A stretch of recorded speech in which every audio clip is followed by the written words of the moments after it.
which makes it difficult. She's not able to work Okay. because of the anxiety, and she'll start crying, and it's just so. Any panic attacks? I'm sorry. Any panic attacks? Yeah. Well, I would say. If I'm upset, like if Yeah. I mean, I would not full blown. Okay. Um. More of an anxiety. Yeah. But when, like I said, when she feels overwhelmed or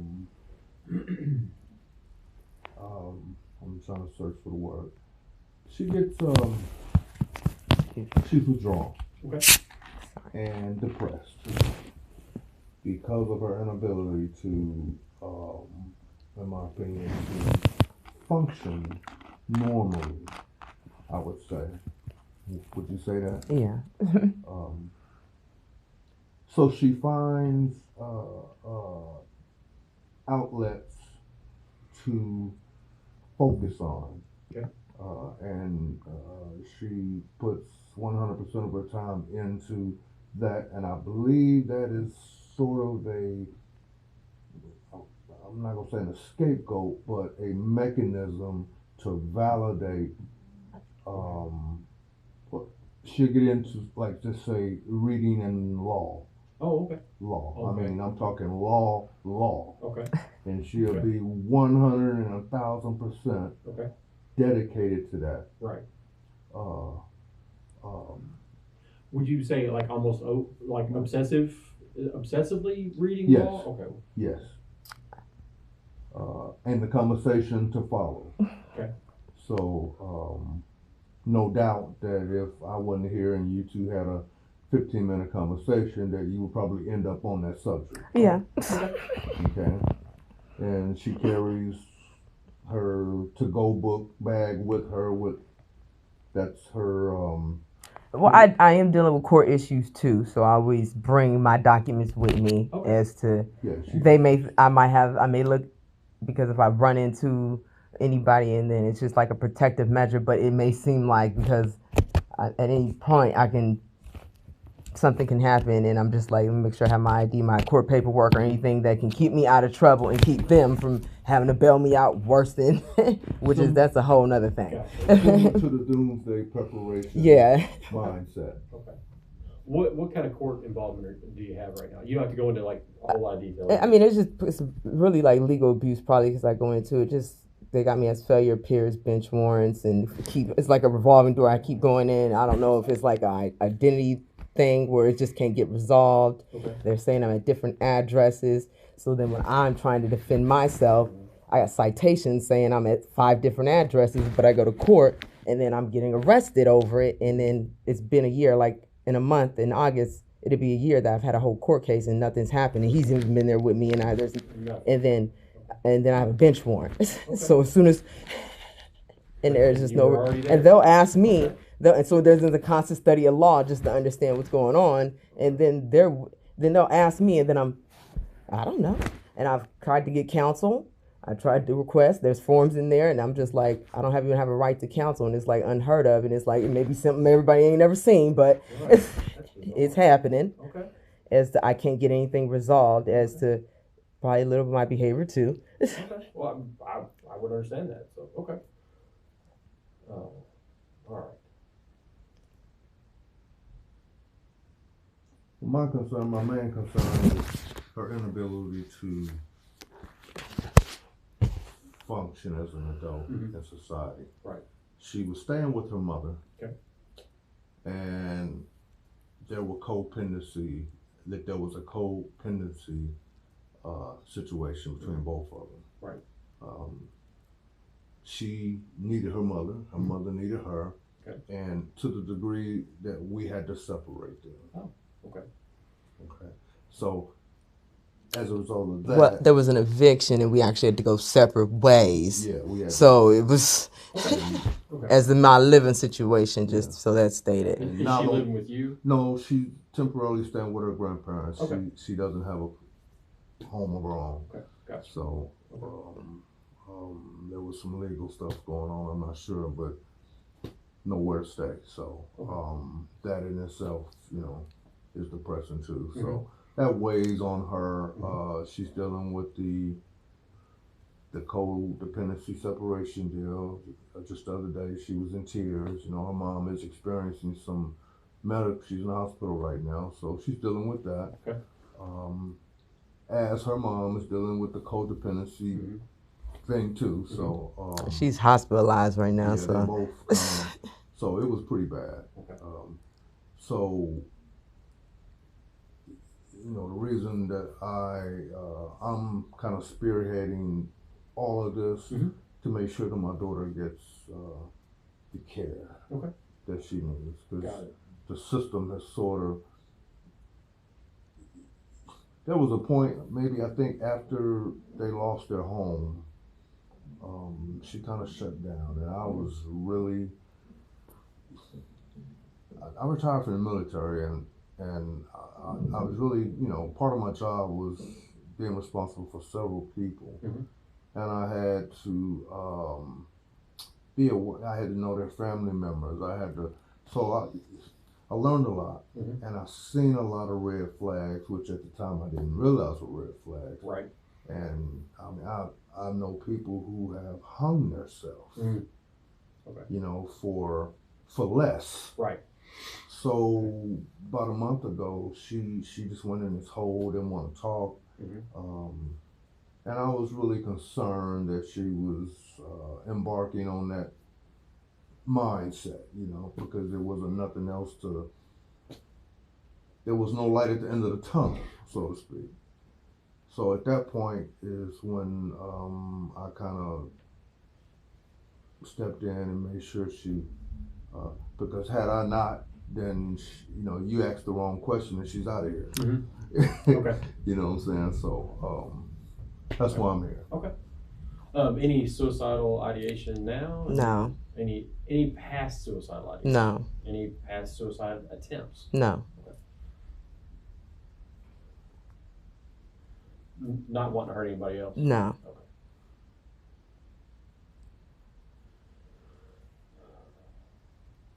Have you ever been in treatment before? No. This is the first time? Yes. Okay, so we'll talk about that. Because people always have the wrong idea of what we do. Yeah. So that's okay. You mentioned the ADHD. Any other mental illnesses or disorders that run in the family? No, I think the ADHD and depression and anxiety is at the forefront.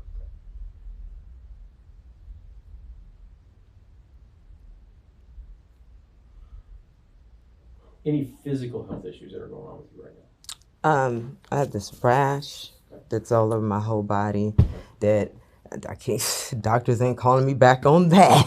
So I get real frustrated. It's like, I'd be walking out the door just because it just seems like nowhere I turn, like there's just nowhere to go. Like he has to drag me in here because if I try to get some assistance or something, it's like a door's getting slammed. Okay. Hello, I'm here. And so it's just like, and then that's probably why I'm closed off, because it's like you get a couple doors slammed in your face and can't progress anywhere. It's just like, but it's not to the point to where I have some type of kind of mindset like that. I got you. I'll go just read law for this. Any dental issues? I know that's a weird question. Yeah, I just had my crown just slipped. I could call him back to tomorrow. 3 weeks ago, so I'm gonna be dealing with that next. Okay. So you mentioned a doctor. Do you have a regular doctor that you see? I just got one. I took her to a doctor a month ago. So she doesn't have. She's unemployed. She doesn't have insurance. Okay. So they gave her a primary care doctor. Okay. I think she's on a Ring Road. I can't remember her name. Okay. So you still don't have insurance now? I don't know what they gave me. Okay. All right. Okay. I believe she was getting insurance through the state. Okay. So like that. And yes, Okay. and then there was some legal issues that were unresolved, and due to that, they canceled it. Okay. And when we went to see the care provider, she went through the system again, and I think got it reinstated. Okay. Is that correct? Yeah, but I just didn't get any information about She it. hadn't got I any used to have from passport, Okay. Yeah. but then it was like because of like my legal arrest that they had me go through it, cut everything off, and then because I was in there, I had to sign paperwork as to even that's embarrassing, even having to deal with it it's attached to it. I'm like, just to go seek help and go to the doctor for this. I'm like, Okay. Okay.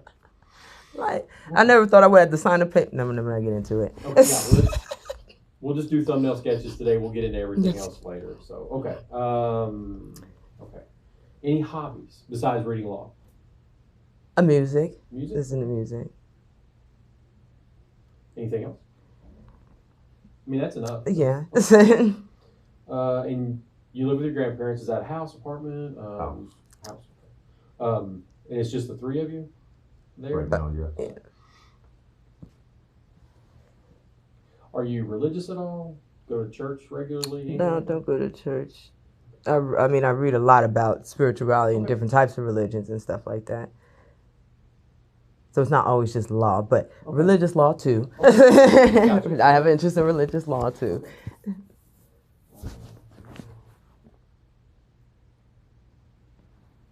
Any allergies to anything? In the process, trying to figure Whatever that that out. But other than that, no. Okay. And you're not taking any medication for No. anything right now, so okay. Okay. So I'm hearing the depression and I'm hearing the anxiety, obviously. Bipolar is something that I think we're going to have to kind of do some more assessing and get to know you and ask some more questions and stuff like that. I told her that. Yeah. So yeah. So I'm okay. So let me back up just a little bit. Do you feel more comfortable talking to a man or a woman? A What's man. Your preference? A man. Okay. Well, you're lucky because I'm the only guy. Here. All right. Okay. So. All right. Okay. So we're gonna have to do. So I'm one of the therapists that I'm always assessing. So as we're kind of talking, we'll get in. You'll say something. I'll go. When did you first Right. notice that? How long has that been going on? And because in the beginning, you know, so far we spent 20 minutes back here, and I can't nail down your diagnosis in 20 minutes.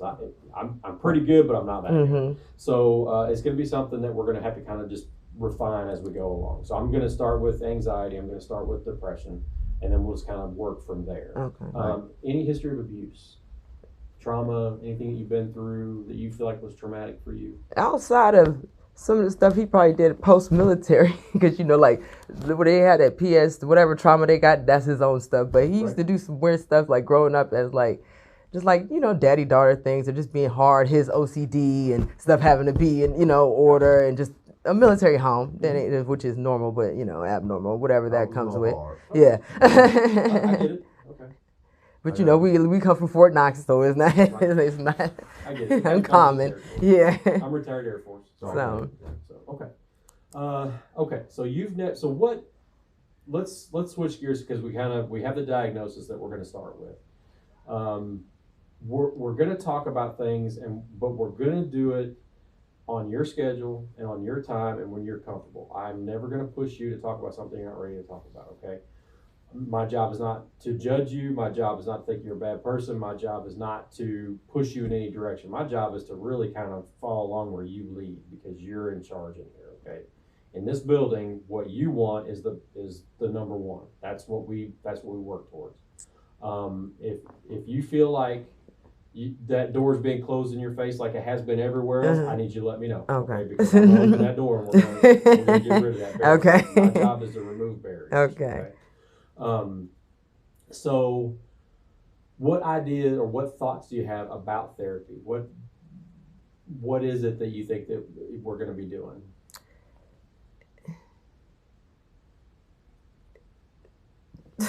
I get that response a lot. I was just asking what the difference between a a psychiatrist and a therapy, so I ain't even got that far yet. Okay. So, all right. So, psychiatrists. So there's many kind of different layers. I'm a licensed clinical social worker. So we focus on the person in their environment and how you interact with your environment and all the pieces and parts that go with it. Right? Okay. So a psychiatrist focuses. They're a medical doctor, so they're focused on medications and they're focused on the neurology behind some basic things. So it's a very much medical, like here, take this pill and it will help with these things. My job is to kind of talk with you and kind of get you to look at things in a different way and to process things, because a lot of things come from the way that we think about them. A situation is, in my opinion, a situation is neither good nor bad. It just is. And so then we layer a judgment on it of it's bad. And when you're going through court stuff and you're looking at it and you're being treated the way that it sounds like you're being treated, there's no other way to look at it besides bad. But we can change that, and we can change the way that we look at it, and then change the way that we respond to it. But see, and then, not to cut you, but see, in my mind, I think how I respond to it is trying to be prepared as to just, it comes off because it's just not everybody's life, as to just, and just you being a male, and then just, I guess, understanding probably the same thing a black male goes through walking through the neighborhood at night, is just rolling around for women somehow, and I'm just the first one in line as to whatever may be going on, as a false identity, whatever. And like now I got my incarceration paperwork, as if you were to see, just because it's just like, I just need to be prepared as to just whatever is to get me to a safer ground, as to just, but environment-wise, like even when I got incarcerated at the Justice Center, they locked me up at the Justice Center in the middle of the falsely, and I had my citation, I had my protective order basically with me, and everybody in my environment as the it's and so to me, therapy was like whatever I can get as to a middle ground, as to being able just to communicate, because it just seems like, as to me being withdrawn, as to me even explaining that and getting frustrated, because it's just like nobody's in court with me every time I'm there, and so what's going on, how I'm getting treated and stuff like that. And so then when I come home, talk about it, and then court is, what else could I die? Court is my life. They'll take my life. I can be put in jail forever. So what else is there to, as to me even thinking about therapy, as to what we even discuss. We'll discuss it tomorrow. I'll be locked up. Not in a negative sense, but that's my reality. If I walk out of here, let me see, shrink a CRD. Oh, you got a warrant for failure to appear. I just had one 30 days ago. Okay, well, you're still going to jail. Dad, can you come bail me out? I don't have no money. I mean, and then we'll be here to talk about it again. Repeat it until, because I'm trying to, and I'm not depressed about it. It's just like, let me figure something. I'm determined to just, I have determination. And so it's just, and that's not a problem. Yeah, and it's just like, whatever, I'm just going to overcome it. I'm going to beat it. I'm going to be prepared. And my environment, it has me withdrawn. It looks, and I don't know what it is or what it looks. It's just different. I don't even know how to explain it. Okay. There's nothing else going on. That is my life. I got evicted. I'm homeless, and they ain't sheltering me there, and they're not providing me there, and I'm at the hospital, and I'm just, it's just. Well, one of the things that we also do here is we don't just provide medication and therapy. We have lots of other services. So as we kind of move along, we're going to kind of do case management. When you're ready and you say, yeah, I want to do that, we'll do support employment, which helps people find jobs. And so we kind of help people rebuild their entire lives. And so that's the thing where I'm like, do you have an attorney? Because I'm like, when they ask me, can I work? I go get a job tomorrow and then get arrested tomorrow and get fired. So no, I can't work. And then they start asking me questions, and then I'm like irate about it, because I'm like, what? No, I can't work. Do you think you could work? And I don't know how they're asking me the question from a therapist standpoint, or I don't know how. But I'm like, when it comes, no, I can't work. Well, so therapy-wise, that's not. I mean them. I mean whoever is at my environment's asking me, do you think you can work? As before we can get here, do you think we can? No, I can't. But when I say, I gotta work, that don't mean you can't work. No, I can't. I don't have that. We're hard workers. Like, we have signatures and that's just not how I wouldn't even start work like that with that going on, because I'm like, that's just not the record I would leave behind. I mean, I already have a case file I don't need to have, let alone unemployment, saying that I'm getting with a record there of me having legal issues. It's just not my standard. And so I'm like, no, I can't work. Right. And nobody's going to get that. Okay. Well, Or my explanation of that. Well, I get that. I mean, you're dealing with some other issues, and so some of this is going to come with time. And as we kind of work and we hopefully put things to bed and put things behind us, then we start building those things and we start kind of making that life that you want to live. And then it's like hard, because it's like, then your social work, not to say y'all all are in the same, but even in Kentucky, I did a request for counsel as to even not to put an interference with this session or future sessions, as to even having state aid and legal issues, and having a request numerous times, like 3-4 times in the same case, as to even being here now and then not being negative about it, but just it interrupting my health or my mental state. Mm-hmm. And me being locked up, they don't have that, I don't know how it works in going to their medical field or how that would even work, but just starting something and just as to just whatever's going on. How do we even, me and you, how we even do that? I'm not going into that, but I'm just like, how would we do that if I'm upfront saying that that's what I'm going through, as to just like when we talk about, well, what's therapy going to be? Right. We're going to talk about this. I'm not going to rush you. Well, I'll be locked up probably. So it's like, no, you're not going to rush me, but how do we keep,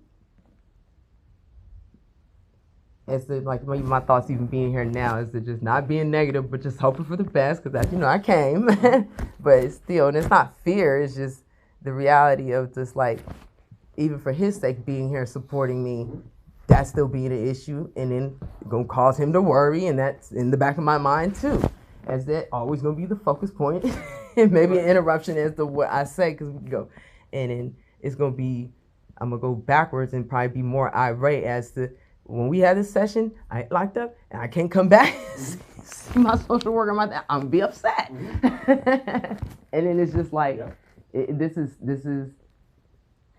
Well, so let me answer the question. If you do get locked up, we're going to deal with it. Mm-hmm. So whatever we need to do, therapy-wise, that's what we're going to do.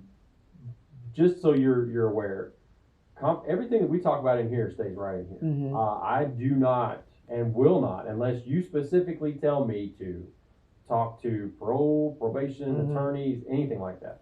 I have lots of people who are what we call justice involved, and I have a lot of people who are in specialty court, and I sit in the meetings down at the Justice Center, and they get aggravated at me because they say, "Well, what did they talk about in session?" I'm like, "I'm not going to tell you that. That's not. You don't need to know that stuff." Okay. So I do not and will not talk with them, because you have to know that whatever you say stays right in this room and doesn't go anywhere else. Okay. So you don't have to worry about them having access to any, like the computer system, because we use what's called an EMAR, electronic medical record. When I put the note in for our today's session, they don't have access to that. And when they say, well, if you don't give us access to that, I'm going to get a subpoena. I'm like, well, happy hunting, have a good day, because it doesn't happen that way. Yeah.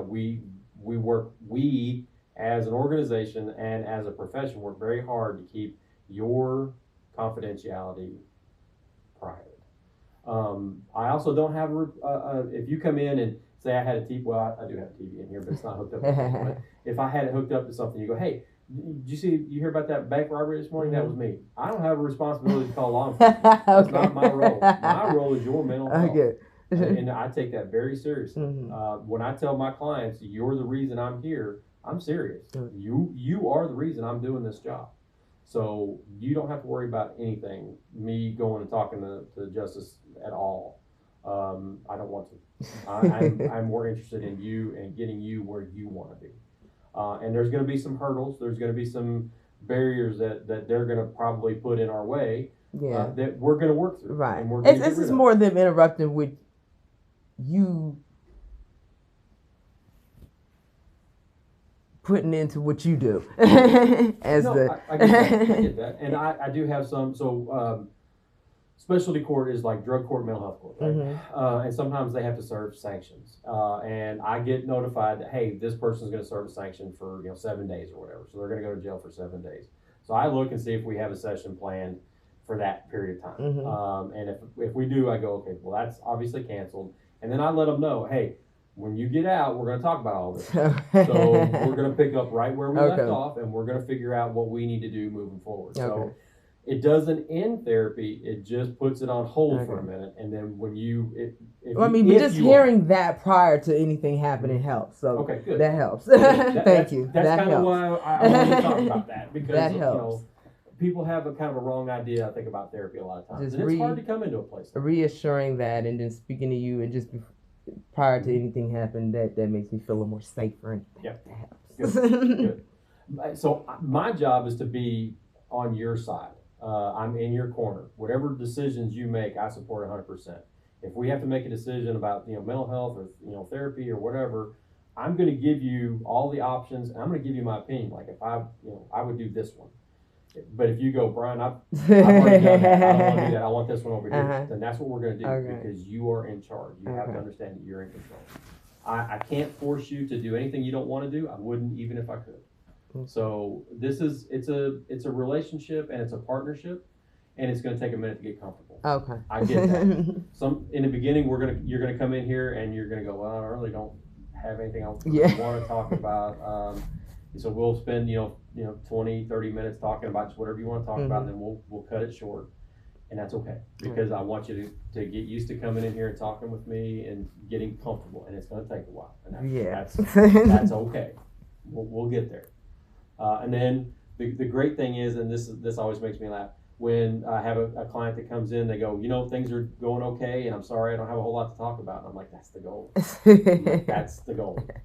Good job. That's right. So then we start talking about, moving things out and stuff like that. So it's going to be a process, and it's okay. We'll take it one step at a time, and everything in here, there's no trick questions, there's no hidden agenda, there's no nothing. If you want to know something, you just ask. And if you're like, hey, I'd like to see that, I'm going to show it to you. If you're like, hey, I'd like to have a copy of that, I'm going to print it out and we're going to give it to you. So everything is above board, and you are aware of everything going through the process. Okay. So I'm not here to trick you into anything. Okay. That's what that. Let me be quiet now. No, this is all about you. That's okay. Any other questions? Any other concerns? No, that will start there as long as we can just continue to pick up where we left off. And I know that helps. That's good. It helps. Do you all live here? Do you live here in town, in E-Town? In Ronnieville with my grandparents. So I live here in town too. So there's a possibility that we could see each other, bump into each other out in town. If I see you, I'm gonna act like I don't know you. Okay. It's not me being rude. It's not me thinking that I'm better than you. I'm protecting your confidentiality. Because if you're with your family or whatever, and I walk up, I go, hey, how are you? They go, well, who's the old guy? Why is he talking to you? And then you go, well, that's my therapist. Well, you're in therapy. None of their business. Okay. If you wave to me, I'm going to wave to you back. If you come over and you start talking to me, I'm going to talk with you. Okay. You have to make that decision. Okay. So if you just kind of, because I have a couple of clients I see pretty regularly, and they just kind of ignore me, and I go right on about my business.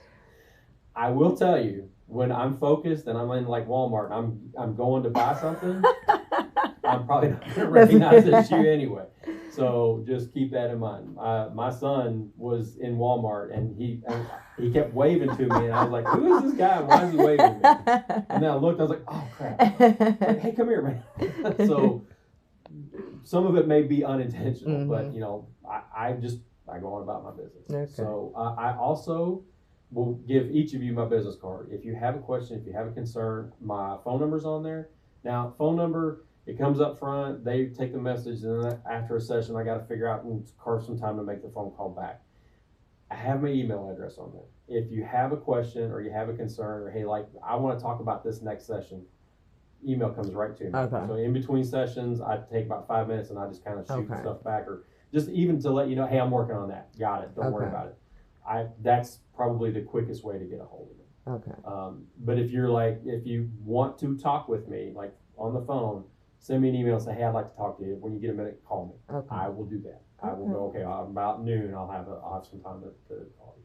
Okay. Or at 2:00, I've got a meeting, and I can spare about 10 minutes before that meeting. So I will let you know when I can call you back. That got me a little outlet. You do. That got me a little outlet. You do. So none of this is about me, but I'm going to tell you why I do that. So years ago, when my last rotation in Afghanistan, I started having some problems, and I went into therapy. Mm-hmm. Here was the problem I noticed. I would walk out of my therapist's office, and I would be like, I feel great, I feel good, I feel like I can handle everything, and then the next day, the whole world would kind of implode. And then I would be like, I got 2 weeks before I talk to my therapist.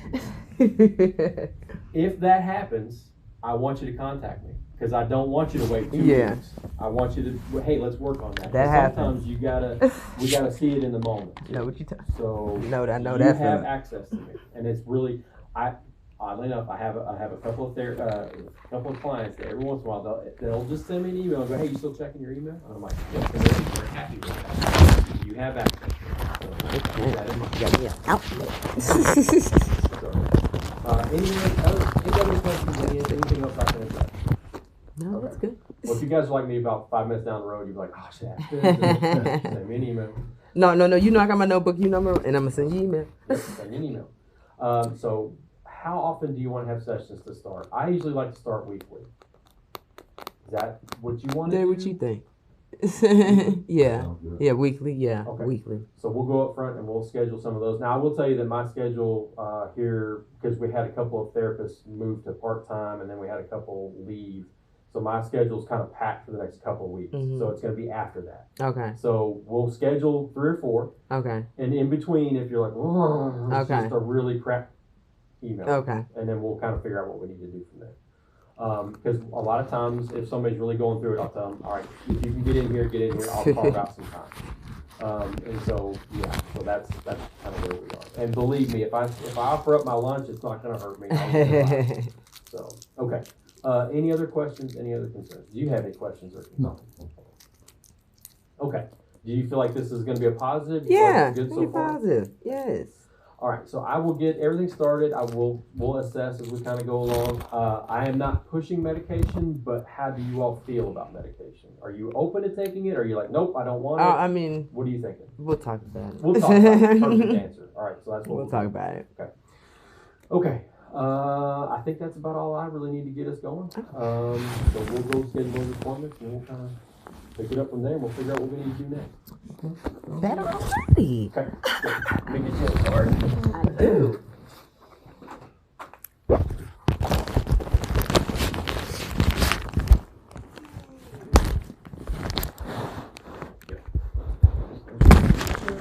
Thank you. Email address is on the bottom. Neither Communicare nor my mom helped me with my initials, so J.S. Miller. Not representative, I promise. Thank you. Thank you, Brian. Have a good day. You too. So I'll walk y'all out and let them know what we're going to do. We'll pick it up from there.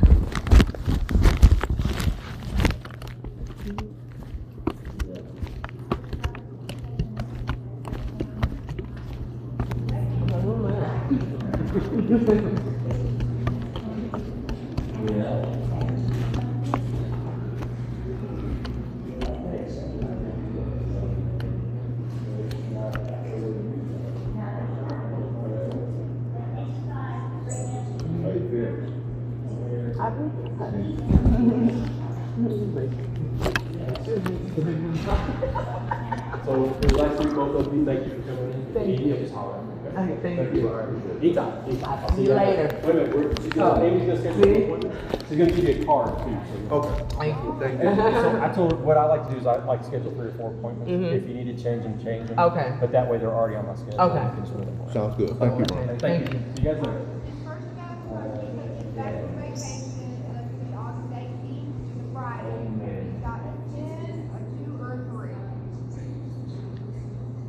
Give me the 2.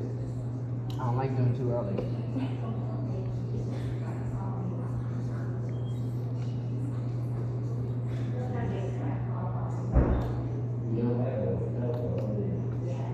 I think I like that better than a psychiatrist, though. I think it like a therapist better than a therapist better than a psychiatrist.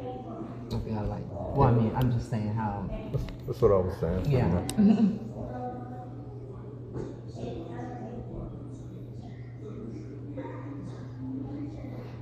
So glad I have a habit of checking my See, account. I knew you was gonna forget that. I seen that I need too. therapy too.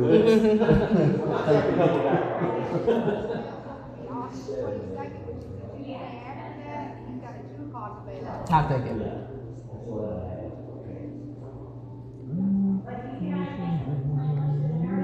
I seen you do that too. And I meant to say you grab. I thought you did.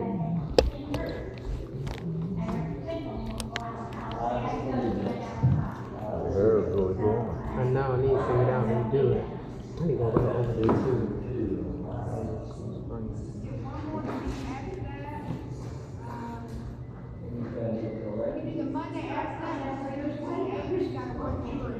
Do too.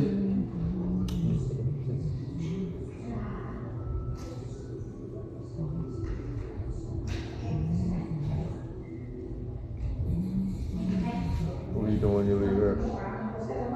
Probably go see mom. So I'm right here. After that?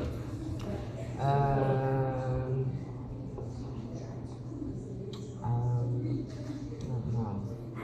Want me to Well, tell I you? need to talk to Crystal. Take what? What? Oh, thank you. Thank you. What you said, Daddy? You too. So you want me to tell you? Tell me what? What you gonna do after that? No, what to do? What to do? How about going to drop that car off? I was planning to do that too. I gotta go talk to them. I was talking to them today because What's that to talk about? I'm not her, Daddy. Huh? I'm not her. Not who? Mom. I'm not on the car, I'm not on anything. And then she just got hospitalized. So I just made sure the claim was in because she's hospitalized. I'm not her. I'll go talk to them, but I didn't want to go tell them her. Did you tell the insurance people that? No, that's what I'm going to. I didn't want to go tell her information until I just found out she's going to certainly get transferred. That's why I was like, well, I'm going to go up there now that I'm out here. But I'm not her to do it. You see what I'm saying? Call them. They give you the number? Yeah, I'm about to go over there and just let them know that she's did it. And if we can go ahead and do it. But I'm just like, I'm not her to do it. Well, let's go right now while I'm here. Okay. Yeah.